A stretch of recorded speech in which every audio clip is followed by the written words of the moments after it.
欢迎来到黎春正频道，请订阅频道，所以大家不要错过当天最热门的新闻。我们今天的时事通讯包括以下内容：0.9亿欠款纠纷被曝，嘉行传媒回应澄清，杨幂是否担责受关注。每年年底都是娱乐圈大瓜频现的时候，而这次爆出的是欠钱瓜。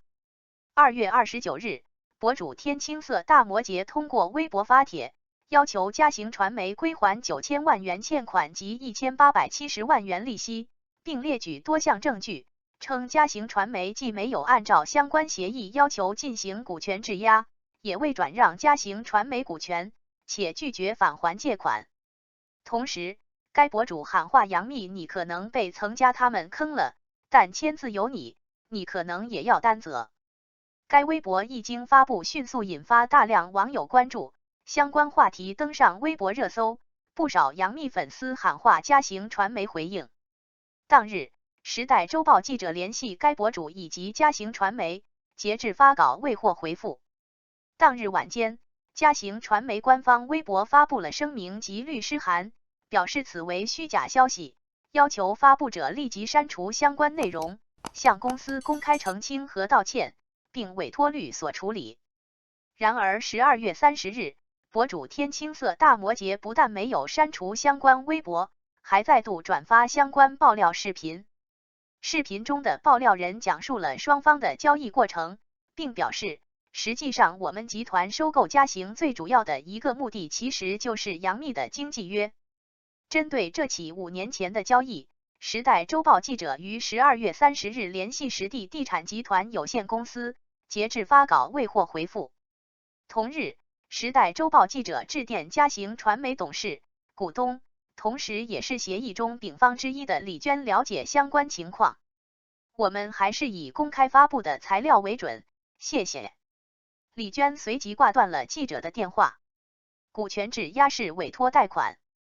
娱乐圈知名经纪公司嘉行传媒在2022年年末迎来风波。据该博主发布的内容，2017年9月，西安嘉行影视传媒股份有限公司股份转让协议签署，其中甲方为西藏嘉行四方投资管理合伙企业有限合伙，下称嘉行四方；西藏嘉行星光投资管理合伙企业有限合伙，下称嘉行星光；西藏奇幻风帆投资管理合伙企业有限合伙，下称奇幻风帆，3家企业，乙方为广州实地房地产开发有限公司，下称广州实地。而杨幂是交易中的丙方，同为丙方的还有嘉行传媒法定代表人、董事长兼总经理曾家、嘉行传媒董事赵若瑶、李娟。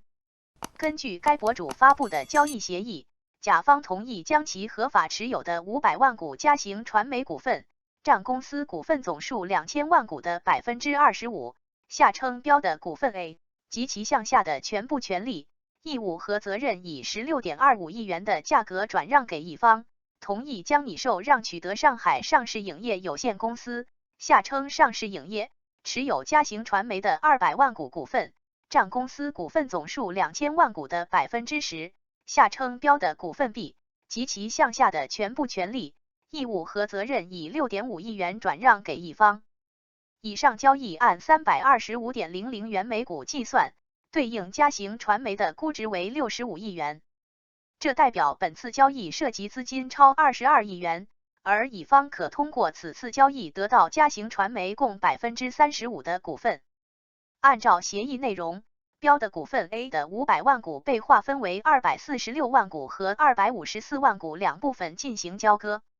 针对标的股份 A 中的246万股部分，乙方应在2017年10月10日前向丙方中的曾家、赵若瑶、李娟3人提供委托贷款7.995亿元，同时甲方应将这246万股质押给乙方并办理完成股份质押登记手续。此外，甲方还应分别在2017年12月10日、12月20日、12月30日前分别将标的股份 A 的246万股、254万股以及标的股份 B 转让给乙方，并办理完成股份变更登记手续，乙方也应按协议要求向甲方支付相应款项。据协议股份转让部分相关内容，甲方三方中任何一方未能履行相应转让义务的，甲方中的其他方承担连带责任。9000万元打水漂，但最终相关交易并未如该博主出示的协议内容进行。这样的一个设计可能在工商变更当中出现一定的问题。视频中的爆料人称，双方在达成一定合意的情况下，于当年11月份重新采取新的方式，先把一笔钱款直接借给持有嘉行传媒股权的有限合伙企业嘉行星光，而嘉行星光的普通合伙人是曾家、赵若瑶。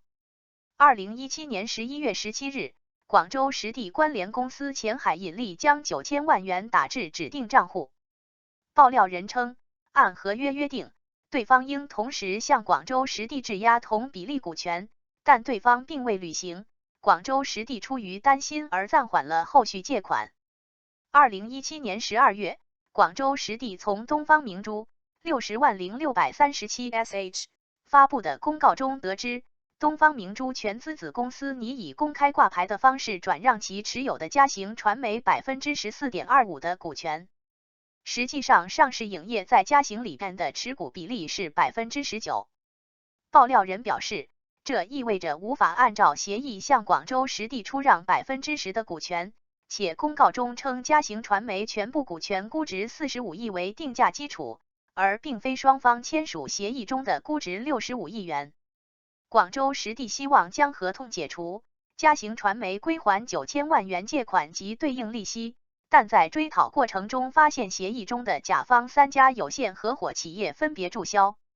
对此，嘉行传媒委托北京市通商律师事务所下称通商出示的律师函中称，嘉行传媒与广州实地系正常投资交易，且该交易已经因广州实地违约而终止。通商将代表嘉行传媒及其相关股东采取法律途径追究广州实地及或前海引力的全部法律责任，维护自身合法权利。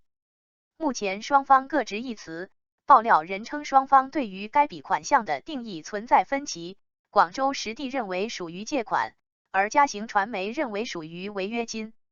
通过博主发布的内容可以看出股份转让协议的部分内容，以及相关转账凭证。但仅凭借这部分证据不能证明嘉行传媒存在欠款问题，而且嘉行传媒也做出了辟谣的声明，因此对于嘉行传媒是否存在欠款缺乏充足的证据。